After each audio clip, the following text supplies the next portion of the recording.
আসসালামু আলাইকুম। Lifestyle with বউ শাশুড়ি পেজের পক্ষ থেকে স্বাগতম জানাচ্ছি। আশা করি আপনারা সবাই ভালো আছেন। আলহামদুলিল্লাহ, আমরাও আপনাদের দুয়ায় ও আল্লাহর রহমতে ভালো আছি। আমার হাজবেন্ড এই বৃষ্টির মধ্যে বেশ কয়েকটি করলা নিয়ে আসছেন। এখন ফ্রিজের মধ্যে রাখছি, দেখা যাচ্ছে যে পচে যাচ্ছে।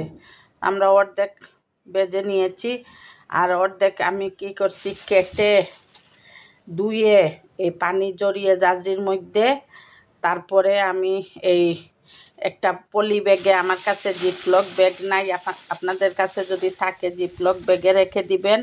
আমি পলি ব্যাগে আমার এই ব্যাগটা ধুয়ে আমি শুকিয়ে রাখি। এই ব্যাগের মধ্যে আমি এই জায়গায় টাইট করে বেঁধে আমি ডিপ ফ্রিজে রেখে দিব।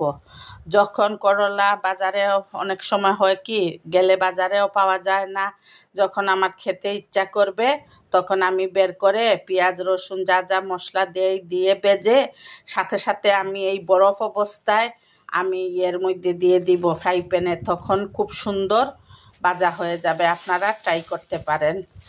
আপনার লাইফস্টাইল বউ শাশুড়ির পাশে থাকবেন, আমাদের জন্য দোয়া করবেন। আল্লাহ হাফেজ। আসসালামু আলাইকুম ওয়া রাহমাতুল্লাহি ওয়া বারাকাতুহু।